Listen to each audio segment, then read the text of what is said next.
On today's show, we talk to a young man who wants to develop community in his new town. We talk to a woman who wonders if her relationship with her ex is good for their son. And we talk to an incredible young woman who is bravely clawing her way back to a new relationship. Stay tuned.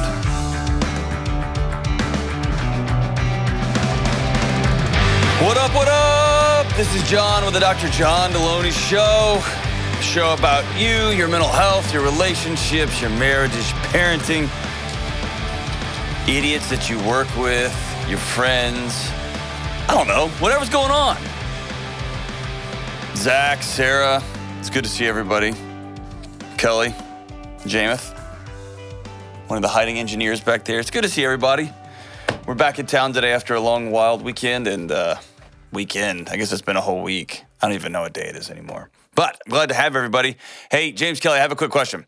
So on the internets last night, there was another study, and they got a bunch of these, and I think they're largely accurate, about the amount of, when you have two people who are full-time employed, that often the woman continues to take the lion's share of the work at home. And so if you ask a guy how much he's helping at home, he'll say, like, it's 50-50. And then they'll follow him around, and actually it's like 90-10, that she takes on the lion's share of the work at home. So basically she works 2 full-time jobs. And then I had this thought last night for the first time, and so I'm going to go ahead and get us canceled today. As a show, I want to tell everybody it's been fun, but I want to get y'all's opinion on this.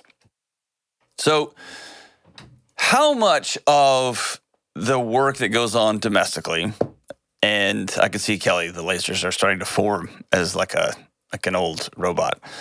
How much of the work domestically is work that is because things have to be a certain way, or they have to look a certain way at a regular time? So for instance, my wife and I have had discussions about, like, can you help around the kitchen? And I would say, absolutely.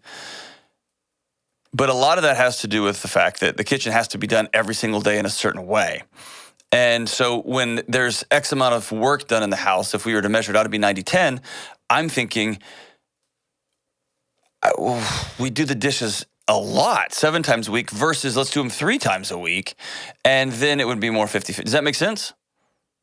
Yeah, it does. And I'm very guilty of that. So, and there's a lot of things my husband does that we've kind of over the years have worked it out, that there's some things I'm like, you know what, I'm just going to do that because I want it done my way. Yes. Or if we vacuumed once a month, I mean, it would be kind of gross, but it would get done, versus what we need to vacuum every week or every other day. And then, and then it looks out of whack. Yeah. I mean, I think if somebody looked at it at our house, it would look out of whack, but I know it's not, because there's other things he does. Like, he tends to go to more doctor's appointments and things like that with our daughter, because his schedule is more flexible. Yeah. Whereas I do more things around the house, because if he does them, I'm just going to redo them, or I'm going to get ticked about it. So I'm just going to do it. So I know that's my thing. That's not on him. That's on me. I wonder, I don't know if that study exists, and I don't know that anybody would have the guts to do that, to actually say that. James, what do you think? I see you hiding back there. I'm sorry, I was working on my resume. Exactly. My King Coleman resume builder.com. Is that the same in your house? I think there's some merit to that. Not necessarily at my house. I feel like we both do things around the house. As a typical man would think so. Yeah, sure. Yeah. Okay. Very good. No, I don't think so. But I think your point is valid, and I think we should commission that study. I'm going to stay as far away from that study. It just occurred to me last night, like, because when I lived with a house full of moronic guys back in college and right after college, I wasn't like, it was barely livable, but things got done, right? Somebody eventually has to do the dishes. We play a poker game, somebody loses, or we throw them all out and get new ones, or whatever, however that worked.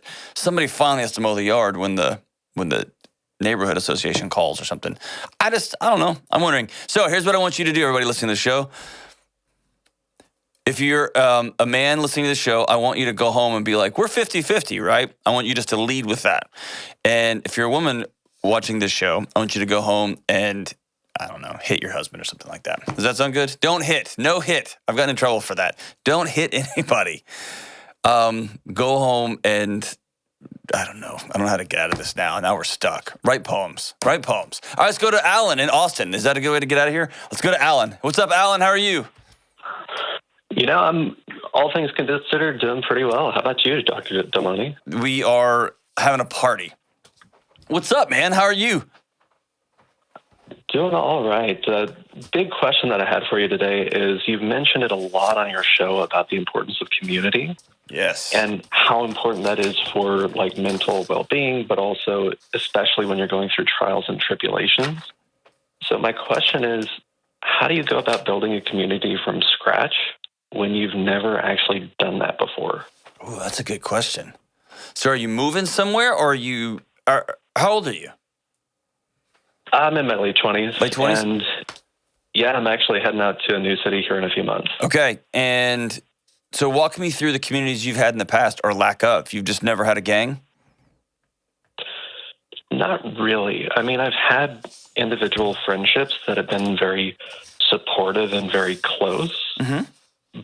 But I feel like when you have a friendship that's just too much one-on-one, you run the risk of there becoming an imbalance. What does that mean? And an imbalance where the focus shifts too much either on your needs or their needs. And historically, I've not been very good at striking a balance, and therefore I've been inclined to either become resentful and just drop friendships or vice versa. So and we'll get to the community question, so this is going to help me get to build us a bridge to get there. Are you somebody that is a lot for other people, or do you end up getting so absorbed in other people's world that you wake up one day and you're so buried by their stuff that you can't move? I totally become enmeshed. Okay, I'm a lot, and I know that in the past, people, and by the past I mean like last week or so, I'm a lot. I'm excitable, and I always have new ideas I want to talk about, and I like debating, and I like hollering, and I'm loud, and so I'm a lot. You like to get in other people's lives, and then all of a sudden you find yourself up underwater. Yeah, 100%. That's what happened with my last relationship. Okay. Why do you do that? By the way, if we were in a true counseling session, you're not ever allowed to ask that question. But since we're on the radio, we'll just break that rule. Why do you enmesh yourself in the lives of other people? What about your life is lacking to where you want to live through other people until you just can't? I guess a lot of it is related to kind of my own sense of value. Okay. And I say that having done a lot of reflection on my past. Like this week, I wrote close to 16,000 words going through kind of the whole gamut of it all. Yeah. And that was kind of a tendency that popped up, was my needs, like in childhood, didn't really matter. And so as a consequence of that, if I find someone that seems to value me for some reason, then it becomes easy to kind of cling on to them because, at least for a time, you're valuable to someone. So you almost become a vampire until you just completely drain them of everything, and then nobody's got anything left. I mean, I say that, but at the same time, I definitely give a lot to try to maintain the relationship until I give to the point where I realize no matter how much I can provide, that ultimately my needs are not woven into the fabric of the relationship. Gotcha. And therefore it comes kind of that breaking point, right, of deciding, should I stay or should I go? So are your needs worth being met? My inclination is to say yes. I'll ask that again. Are your needs worth being met? Yeah. Yeah. Fully. Full stop. Exclamation point at the end. Unless you're an attorney, then there's just a period at the end. Yeah, dude. For sure. So One of the challenges I run into by talking about how important it is for people to have relationships and have community, to have a gang, to have intimate connection with one person, to have peripheral friends that you can show up with and nod to and, split meals with and things like that, is I fall into a trap, and this is me. I fall into a trap of saying, here's the benefit of that. The benefit is you live longer. The benefit is your mental health is better. Your physical health is better, and on and on and on. The problem I run into is it tends to put an ROI on it. So people start looking for other people because it's going to meet their needs, not just to be with people. Does that make sense? So yeah, it's making it more transactional. There you go. And so my fear is that we're in what I think is a glitch in the matrix for all of human history with the current loneliness epidemic. And this is way before COVID happened. But we are so isolated, and our brains it is just ringing every bell in our bodies. Whether it's the anxiety bell, the depression bell, you name it, it is chaos. And we're passing this on to our kids, and we're having it passed on by our parents, this loneliness, and our brains aren't designed for that.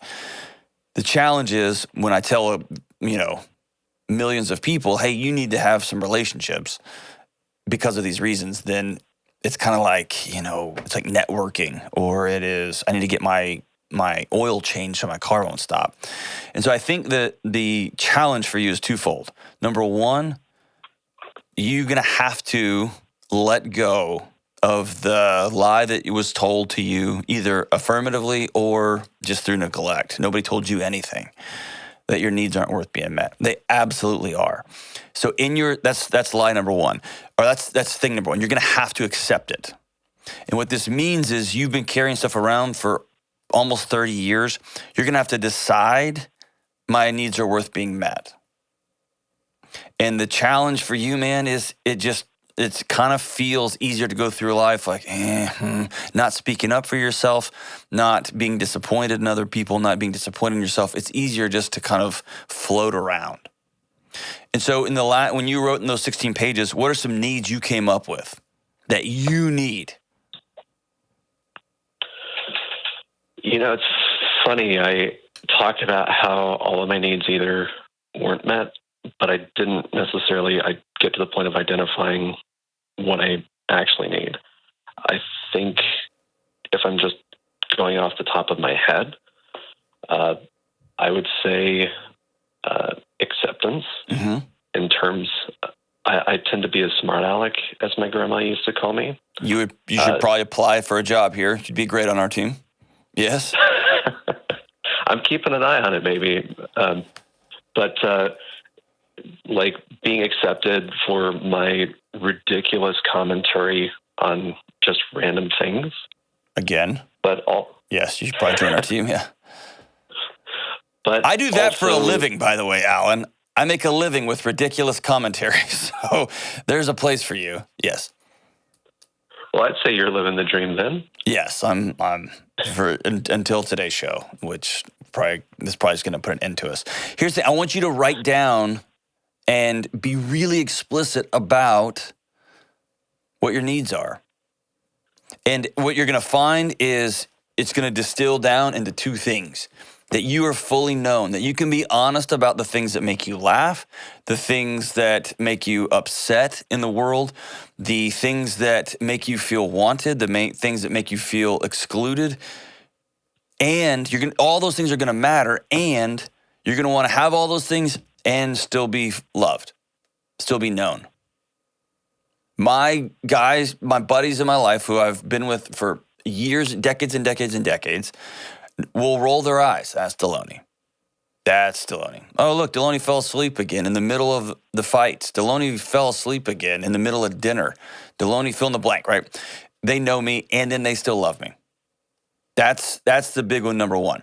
Number two is you're going to have to risk.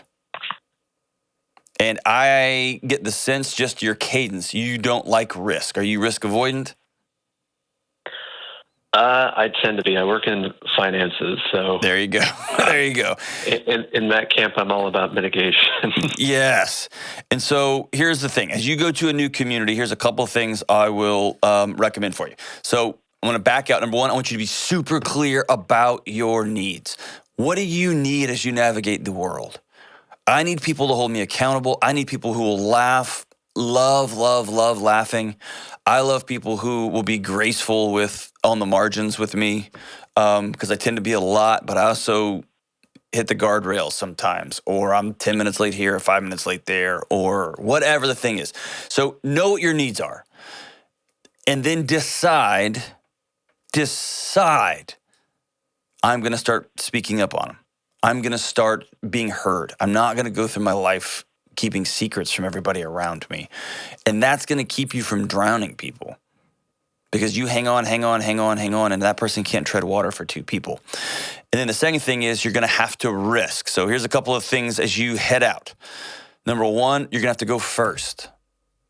You're going to have to show up in a new place, whether that is look for shared experiences, whether that's joining a team, whether that is a church community, work, softball, jiu-jitsu class. I'll even say a CrossFit class. What do you go? You go to Yellow Theories. That was a funny joke. Orange Theory. Any kind of color theory that you would like to go to. Play guitar. Whatever it is. Find a group that you can have shared experiences with, and then you got to go first. Just show up. And it might make your heart rate go up. It might be uncomfortable. It might be weird. You may find out early in that you don't like it. They don't like you. And you're going to have to grieve it, accept it, wash off the rejection, and go again, and go again, and go again. But it's going to be a matter of putting yourself out there. And when you know yourself, when you're not trying to silence your needs so that somebody else will have you in their presence, and then over time your needs start to come out, and that person's like, that's not what I signed up for. And then there's that rejection loop. If you can know, I'm Alan from Austin, and Alan and wherever you're going to end up, St. Louis or wherever you're going, and I like these things. I think this is funny. I think this is stupid. I think these people are hilarious. I think these people aren't that funny. When you can throw your shoulders back, put your head up high, and say, I'm just Alan. This is the things I like and the things I don't like. And you can navigate into any space. Of course you're going to be fearful of rejection. Rejection is awful. I hate it. Everybody hates it. Nobody likes rejection. But you can go into those groups and say, hey man, what's up? This is me. Let's do jiu-jitsu, or let's play on the softball team. I'm terrible at softball, by the way. I'll strike out 100% of the time, but I will throw my glove at you, or I will make jokes out in the outfield while I'm missing the ball, whatever the thing is. And then if they have you back, great. And if they don't, you can grieve it and go, man, that sucks. I really liked hanging out with that group of people. And then you can go on to the next. Thing is, knowing your needs matter. They do. Knowing what they actually are, and then going first. No rejections coming. And go share some experiences with people, man. Thank you so much for calling, Alan. We'll be right back on the John Delony Show.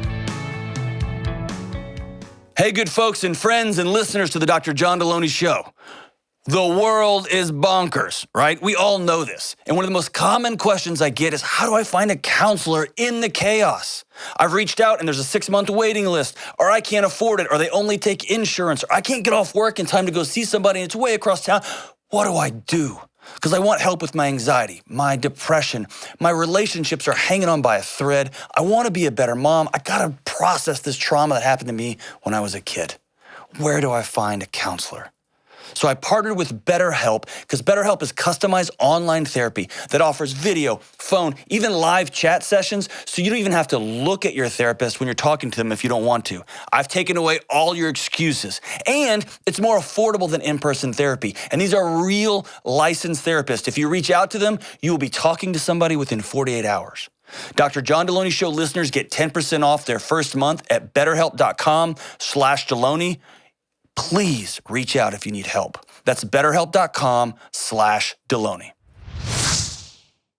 All right, we're back. Let's go to Jessica in Denver. Hey, Jessica, what's happening? Hi, Dr. Delony. How are you? Good, how are you? Just couldn't be having more fun. Okay. So So I have a question for you. Anytime somebody starts a call with, okay, it's usually a good one. Yeah, so here it is. My son's father and I decided to separate when he was 6 months, when my son is 6 months. Okay. And now he's 10 months. So at that point, at 6 months, he moved out of the house. And we find ourselves spending a lot of time together. Are y'all divorced? No, we weren't married. We had been together for about 6 years, lived together for 4 of those years. So we never were legally married, to just cohabiting. And we decided... Why'd y'all break up? So there's a number of things, but I think the 3 events that just I couldn't come back from were... the biggest one was I got really bad postpartum depression afterwards, and I just didn't feel supported by him. One of the times he actually made a comment once that I was weak, like a weak mom, and that really hit me so hard. I remember just feeling like a punch to my stomach because I was feeling weak, and I was feeling like I wasn't a good mom. So when he told me those words, I went into my closet and just cried. Yeah. And he seen me crying and he never, he didn't say anything to me. He actually said something about, stop crying. I'm not going to feel bad for you because you're crying. And I think that was a turning point for me because I, had thoughts of not being worthy, not being, my son deserves a better mom. So the next day after that happened, I realized that those thoughts just were so extreme. I had never had thoughts like that. So I reached out to a therapist and, so I started seeing a therapist. And the other event that was pretty significant was in December of 2019. He was unfaithful.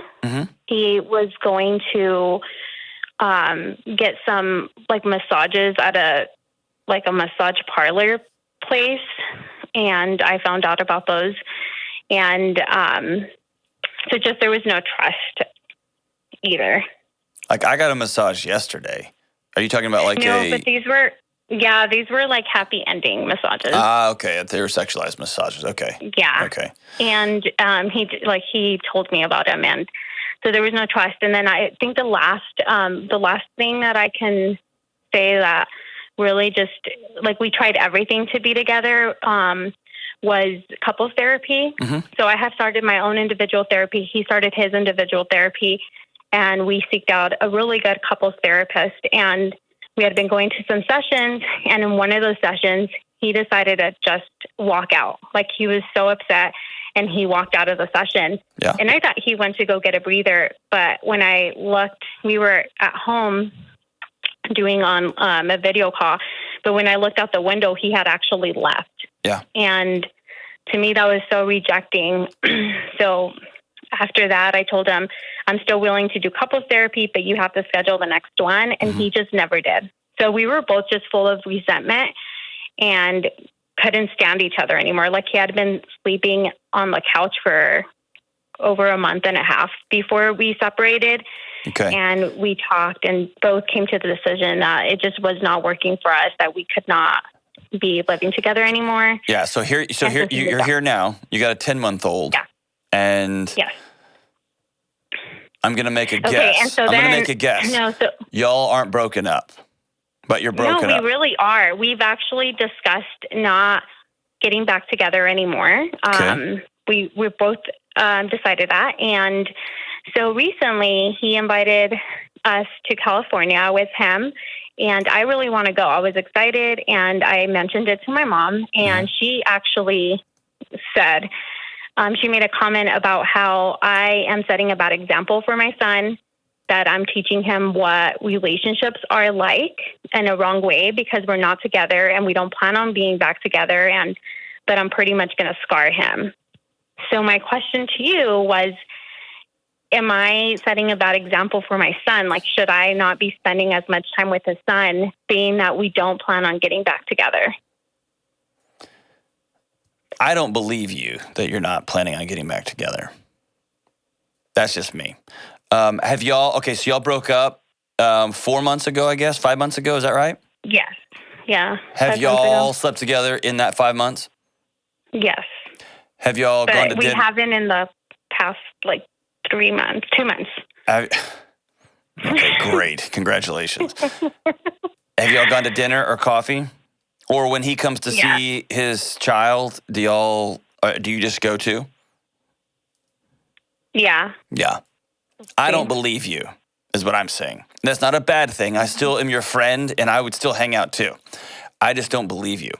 And I think somewhere in there, y'all got crossways, y'all got sideways. And he didn't know how to handle being a new dad, and it scared the crap out of him. And postpartum depression is a just nightmare. And he didn't have the tools to navigate that and said stupid things. And he's probably dealing with his own crap. And he was unfaithful and. And my guess is you've got challenges too. Is that fair? Are you a lot? Yes. Yes. I am. You are. I am too. It's good. Welcome to the A Lot Club. And so here's what I'm thinking. I'm thinking that this is a tough season and it's frustrating and it's been really peaceful to not have to deal with that. And you still love this guy a lot. And or you're connected to this guy. That doesn't mean you have to be married to him. It doesn't mean blah, blah, blah. But I think that there is still a part of you that's not fully done here. Here's where the challenge is for your son. It's a son, right? I just made that up. It's a son? Yes, it's a son. Okay. Yes. And again, this is putting a lot on a 10-month-old, which isn't fair. But over time, there's always this childhood fantasy that my parents will get back together at some point. And often, and this is with a little bit older kids, they will do whatever they can to try to make that, to facilitate people coming back together. And that's not a burden that a child is designed to carry, should ever have to carry. It's unfair. And the other side of that is when two adults separate and there's kids involved and they act like adults and they treat each other with dignity and they treat each other with respect, they make the best of an awful situation, then that's better for kids. What you have to decide is where your relationship is. If you go on a trip to California with him, y'all will end up being together. You know this. He knows this. Everybody knows this. You know who else knows? Your mom knows this. And now America knows this. And so I want you to be honest with yourself about why you're going. Is there a part of you that hopes he calls in, or while y'all are on the way to California, he's like, hey, I've been in counseling, and I'm sorry for the things I said. I guarantee you there's a part of you that really hopes that conversation happens. And you may have learned some things in counseling that you hope he asks about so you can tell him. Tell me I'm way off and say, Delony, you're an idiot. Or am I right? I enjoy his company a lot. So right. I do enjoy his company. Yes. Okay. So Jessica, what would it take? What would he have to say? Like he calls you and says, I'm coming over this morning. What would he say to you? And you were like, all right, I'm all back in. I can feel it on you through the phone that you are 1 centimeter from being all back in, but he just has to do a couple of things. What are those things?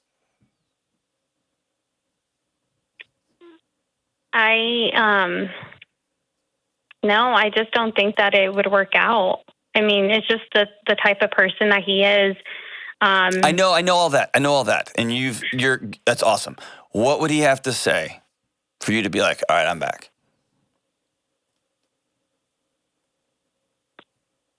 That he's willing to do whatever it takes. I knew it. Anything you were saying. Back. Yes, yeah. I knew it though. I knew it. So here's the thing. Here's where your mom is correct. There is going to be relational modeling.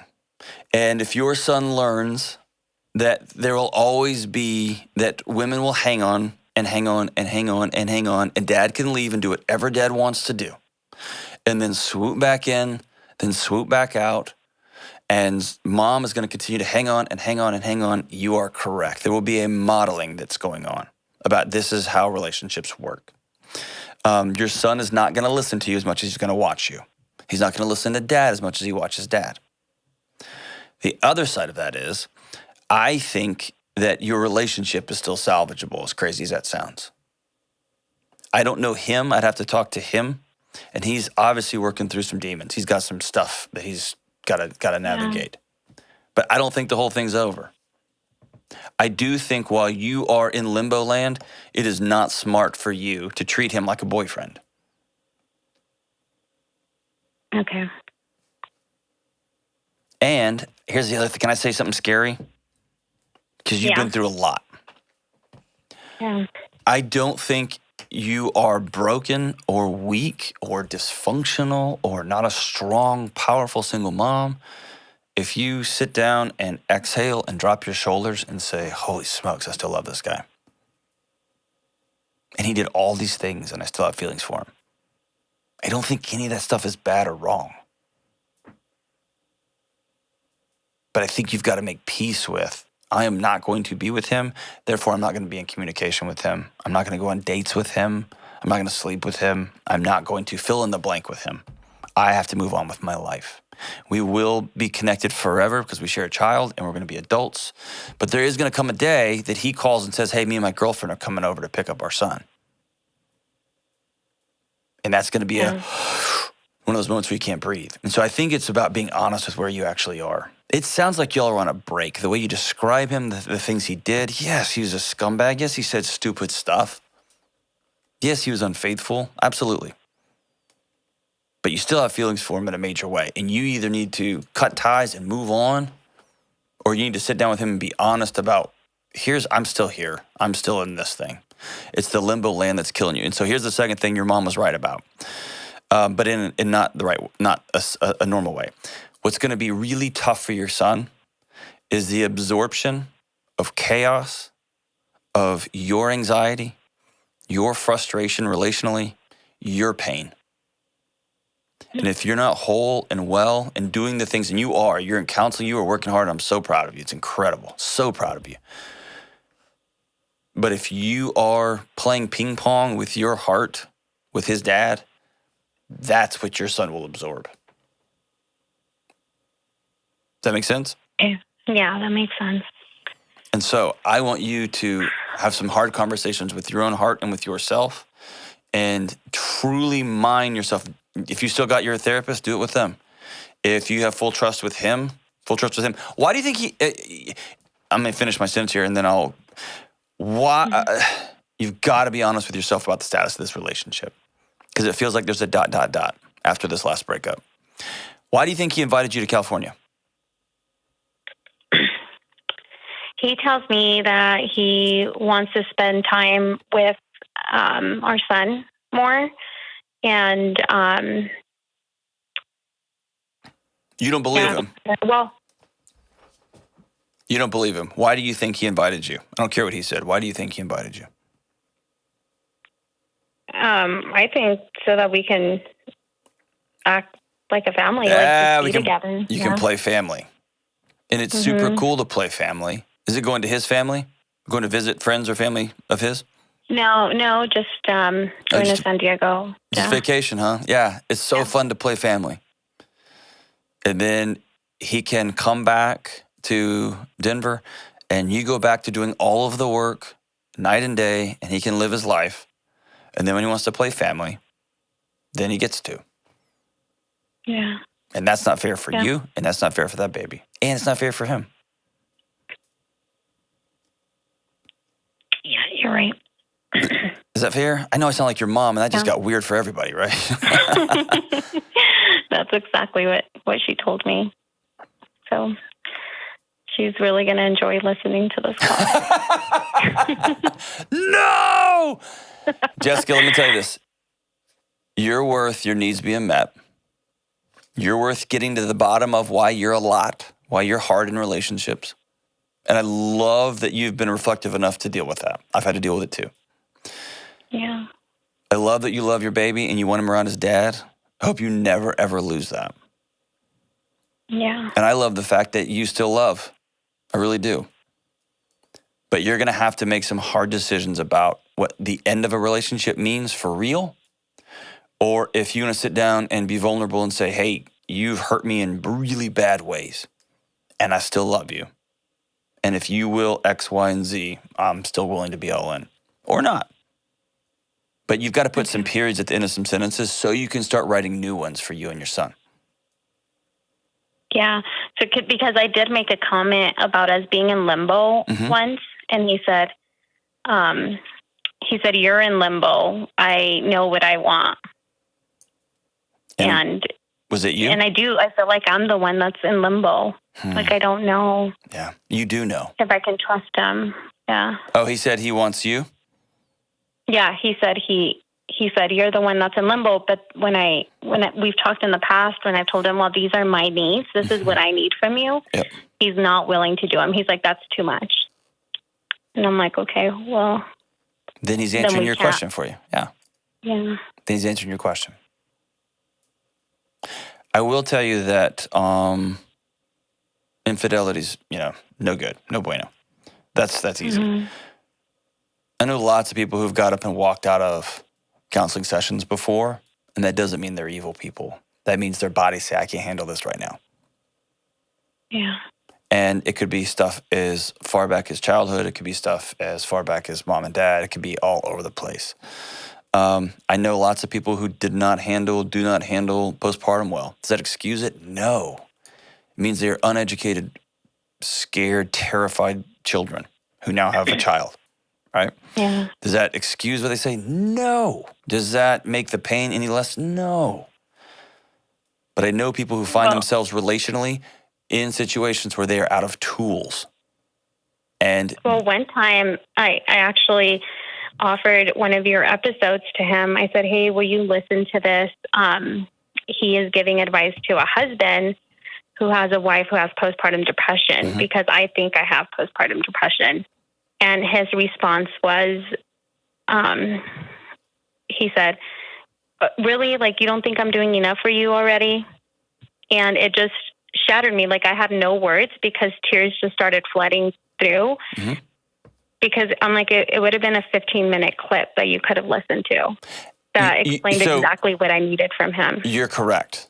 It would have been 15 minutes and explained it. And some men hear, hey, I want you to listen to this other guy, and he's going to tell you how to be more of a man for me. And does that mean it's wrong? I mean, it's right that he responded that way? No. But I also want to be empathetic and understand how he may have heard that. Here's an obnoxious, can I be obnoxious for a second? Here's an obnoxious other side to that. What if he saw some woman in the mall and he said, that's the body I'm looking at. That's the one I was thinking of for you.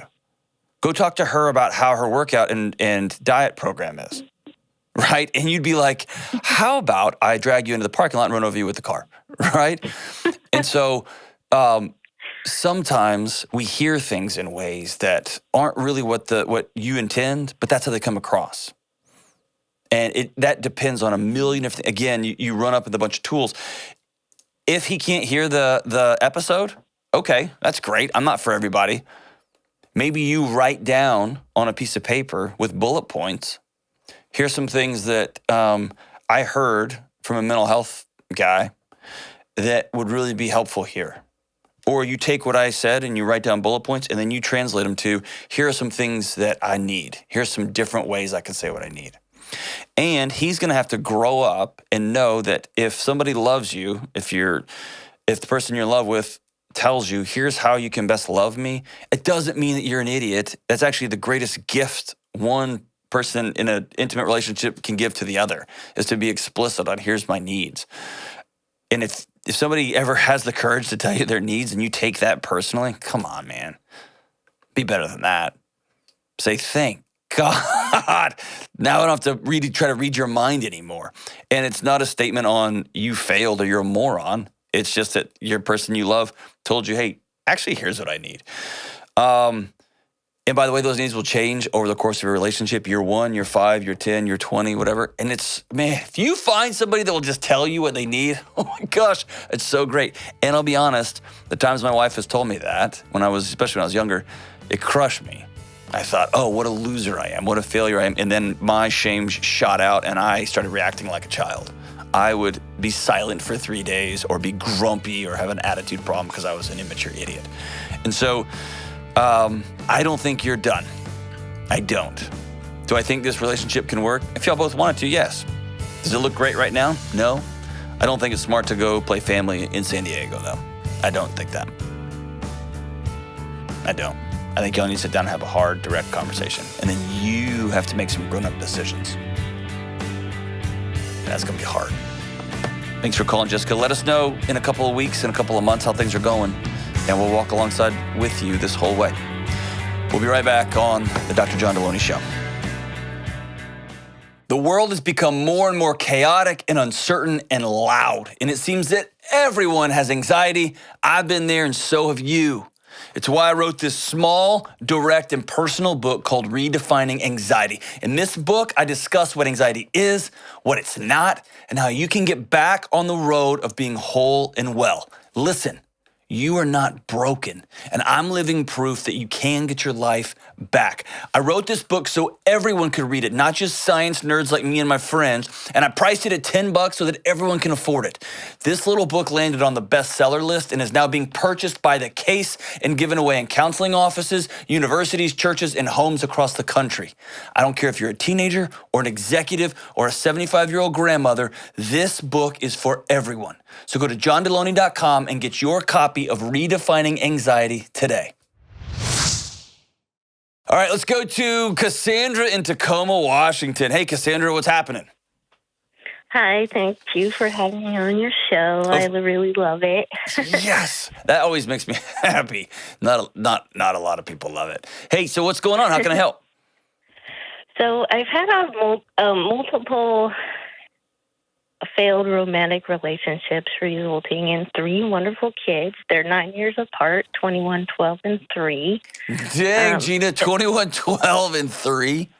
Yeah, it's a big spread.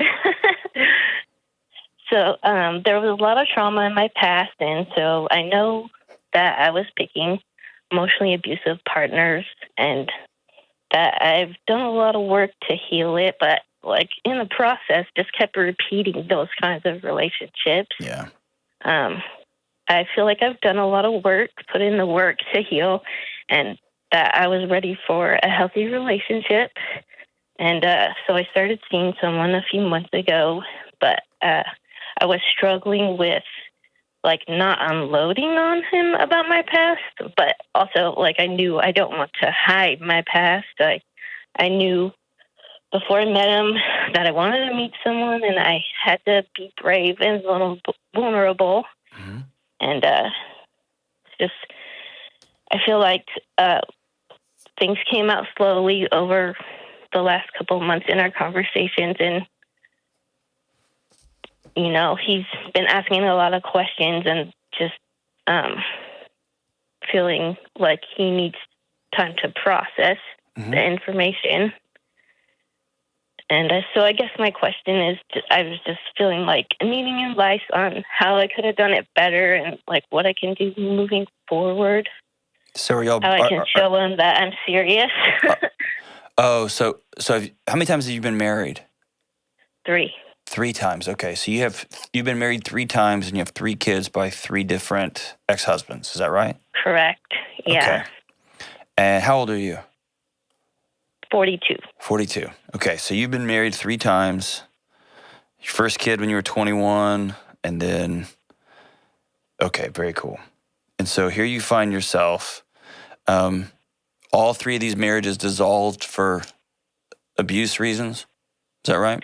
Primarily, there's definitely like a theme of like addiction and manipulative behavior. My dad was kind of a mess that way, so I picked similar people. Sure. And you've heard me say on this show, we so often marry our unfinished business. And our Right. bodies are always running towards things that are familiar, even if it's not good for us, right? And so 3 times you've looped back and been with men who hurt you or who weren't safe. And then you decided to get serious about healing. When did you decide to do that? I'd say it's been like over a decade, even though I was still in one of those relationships that kept like going back. But through that process, kept learning more and more about codependency and just like hoovering and love bombing and all that. Yeah. So what have you brought to these 3 marriages that you want to be different in marriage number 4? I definitely can improve my communication. I feel like What does that mean? I feel like I can write really well, and then when I try to talk, it's all jumbled and like alphabet soup. Okay. Do you avoid confrontation? Definitely, I would like kind of freeze, I guess. Mm-hmm. And then you take whatever crap somebody's dishing, and then it builds up and builds up and builds up. Yeah, and I definitely felt like I've been a non-confrontational person in the past, but that I've learned slowly, like through work and things, that it's necessary. Cool. So what happened in this last one? So you started working about a decade ago, and you got a 3-year-old now. What happened in this last relationship? So I had left him, and then shortly after, became pregnant, and just kind of, sorry. No, it's okay. So you'd left an unsafe relationship, you all got back together, and then you found out you're pregnant. Yeah, so I've always been a terrible pregnant person, like preterm labor and gestational diabetes. I was just really scared. Hold on. You're a terrible pregnant person, or yeah, or you get sick? I get sick. Yeah, those are 2 totally different things. You're not a terrible pregnant person. You get sick. It's not a character or moral defect. I'm a terrible person when I have a lot of junk food. I act like an idiot. I get exhausted, I get all bloaty, and I get grumpy. That's terrible. Just because your body gets sick, you're not terrible. So you get sick when you're pregnant, and so you had a hard row, huh? Yeah. So I just knew.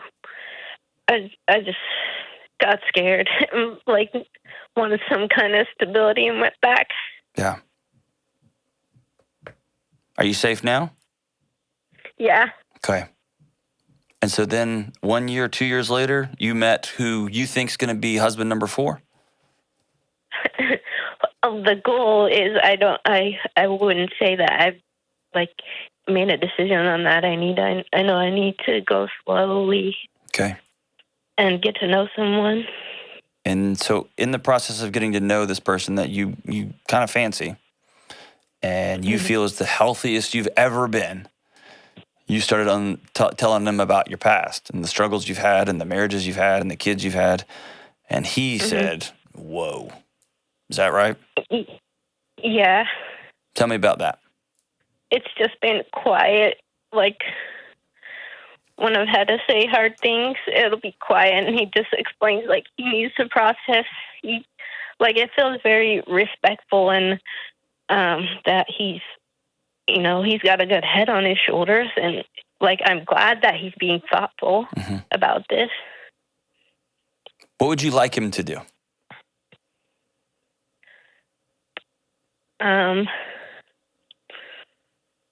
It'd be cool if he gave me a chance. Has he said I'm out? But I know, no, he hasn't. It's just been pretty quiet the last week. So he's giving you a chance? I don't know. It sounds like he's giving you a chance, Cassandra. Here's what it sounds like. It sounds like for the first time in 20 years, you're talking to a guy that doesn't act like an immature idiot.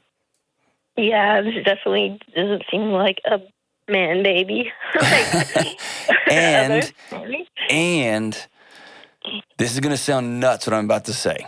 Okay, this is one of those cool ways our bodies are designed, but that can get us trapped in a whole bunch of mess. We can come to identify the electricity and the chaos and the impact, if you will, of fights, of anger, of anxiety, of depression, the chemical responses our bodies dump into our system to deal with those emergencies, those fights, the running, the freezing, all that, we can get addicted to it. It can become the thing that we know.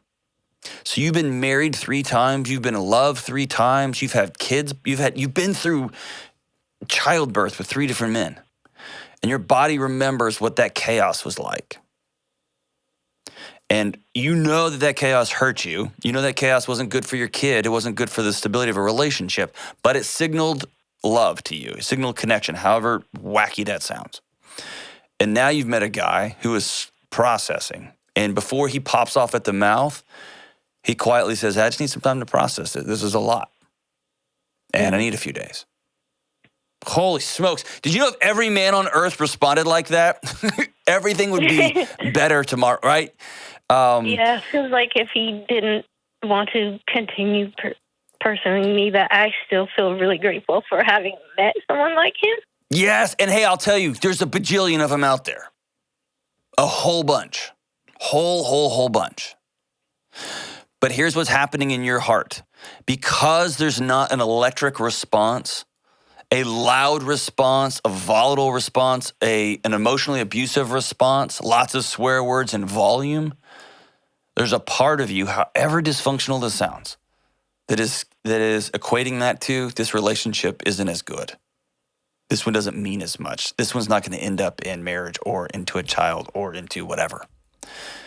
And what I want to encourage you to do, and since you're calling this your first relationship where you are on a healing path, you're actually saying what you actually need, you're being honest, you're speaking up for yourself, you're not walking around in the shadows of your own relationship and your own value, you are recognizing that your space has worth.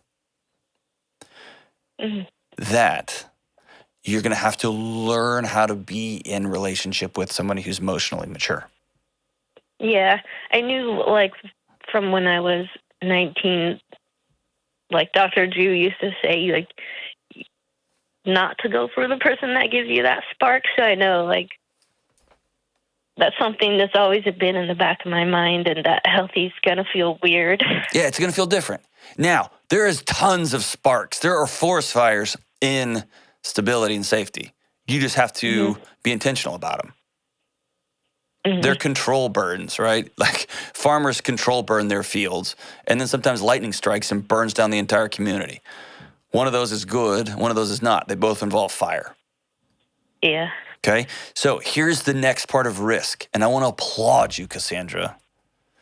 And for everybody listening who hasn't been through 3 marriages and 3 kids and 3 emotionally and possibly physically and sexually abusive relationships, and who didn't have a bunch of childhood trauma, the courage and bravery, Cassandra, you are showing by getting back up off the mat after number 3 and saying, I still have value, I still have worth, and I still want connection, it's strength that very few people on earth will ever know. And thank you. It comes with risk. And you know this intellectually, but your body hates risk. All of our bodies hate risk. You especially, because you've been through trauma. So here's the big risk. I want you to call him and say, can we have coffee? Or can we go to dinner? Can we have lunch? Whatever that looks like. And I want you to tell him, I put a lot on you, and I know I've got a pretty wild past. Tell me where your heart is right now. Do you still like me? You still want to be my boyfriend? You still want to date? And when you ask that question, that will be as vulnerable as standing naked in front of somebody. Yeah. Because you'll be putting all of the eggs in his basket. He will be able to say, I don't think this is going to work for me. And that's going to hurt like holy hell. And you will have been honest for the first time in a relationship. You'll have dated somebody who's honest for the first time in a relationship, and that pain hurts and that grief will hurt. But that's going to be the first step towards this is what healthy feels like. This is what healthy looks like. Fair? Thank you for your help. Yeah. And it's scary Scary. And here's what's almost more scary. If he said, yeah, I'm still in. I'm still in. Then you're going to go, oh gosh, now you're in uncharted water. You've never been with an emotionally mature person. And you're going to be figuring this out as you go. Here's the one thing I want you to keep in mind, Cassandra. Two things. Number one, I've said it, I'm going to say it again. You have value and your needs are important, and you're going to have to practice being in a healthy relationship. That's number one. And you're going to have to find a dance partner who's going to practice with you. By the way, practicing can be tons and tons and tons of fun. It's just different and scary. Whew. The second thing is this. I want you to keep, when your body takes off on you, when it feels like, this is all over, I want you to try to back out of your body for a second and just look at your body, feel it, and go, oh man, my heart's racing, my head is spinning out of control. My body's trying to take care of me. Thank you, body. This one's safe. This guy's all right. Remember all that work we did on how to breathe and how to recognize when our heart rate's taking off on us? This was just for that moment right now. Right now. And thank you for taking care of me. When your back starts hurting, when your neck hurts, you get that weird crick in your neck. When you wake up 10 days in a row and your knees hurt, I want you to step up and say, oh, body, you're trying to take care of me again. Thank you. Thank you for that. But I like this guy. And he's safe. And I'm going in. I'm going to risk it. I'm going to risk it. And by the way, just one more call out for you, Cassandra. You mentioned relational dumping. Yes, going slow is good.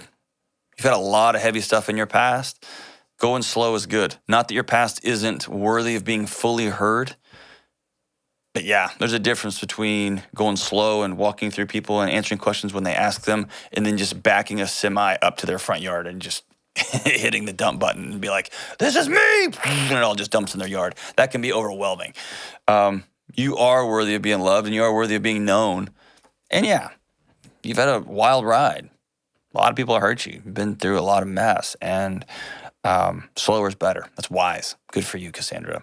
Let us know how that conversation goes. Please write me back. Let me know how the conversation goes. Love to have you back on the show, and love to have him on the show. Love to hear what he's working through and thinking through. I could always use another emotionally mature guy for the world to hear. That'd be great, especially on my show, because I'm not always emotionally mature. Thank you so much for being brave, Cassandra. You awesome, awesome, awesome. All right, as we wrap up today's show, who picked this one? Zach. Wow. Are you a Dashboard fan, James? I like one album of theirs. Which one? A lot. A Mark, a Brand, a Mission, a Scar. That's a good record. Because it's a full band one. I don't love the acoustic stuff, but the full band one is really great. Can I do this song in his voice? I won't do it in his voice. I won't do that. I'll just read it straight up. He lives in our community. I want him to come by and be on the show one day. Zach, you know him? I'm trying to figure out how to work this thing. This is so hard. Yes. No. Ladies and gentlemen, this is the expertise I get to work with on a daily basis. We actually found Zach in the parking lot. This isn't the OG Zach, it's a new Zach, and he was just wandering around the parking lot. And we're like, hey, man, want to be on a show? And he's like, okay. And he's playing video games. He's actually in the middle of Minecraft. How's it going? Are you building a city? The look of disappointment that James just gave me, I haven't received that. Now you know how I feel every show. That look of disappointment, like, whoa, my gosh, I went to college. I've been producing shows for a decade, and this is where my career has landed. I get it, James. All right, Zach, the stranger, the stranger danger on the computers, whatever I don't even know what you're doing back there, brings his favorite song of all time, ever. Oh, now you're shaking your head? You even know how this show works? Jeez, it's not my favorite of all time. Well, I'm calling it. Dashboard Confessional. The song, he picked a song off a soundtrack, for God's sake. It's a soundtrack song of a sequel soundtrack. People who have songs on sequel soundtracks, their own parents don't even listen to their sound. They're like, yeah, my kid's on whatever. I looked through other lyrics, and I just didn't think that they were appropriate for this show. Well, great. Off the Spider-Man 2 soundtrack, one that we all have in our CD carousel, thanks to Zach. The song is by Dashboard Confessional. The song is called Vindicated. Oh, jeez. Hope dangles on a string like a slow spinning redemption. Gosh. How do you... Winding in and winding out, the shine of it has caught my eye and roped me in. So mesmerizing, so hypnotizing, I'm captivated. I am vindicated. I am selfish. I am wrong. I am right. I swear I'm right. I swear I knew it all along. But I'm flawed. But I'm cleaning up so well. I'm seeing in me now the things you swore you saw yourself. How did you... Gosh. Hey, this is the Dr. John Delony Show, Part 2. Stay tuned.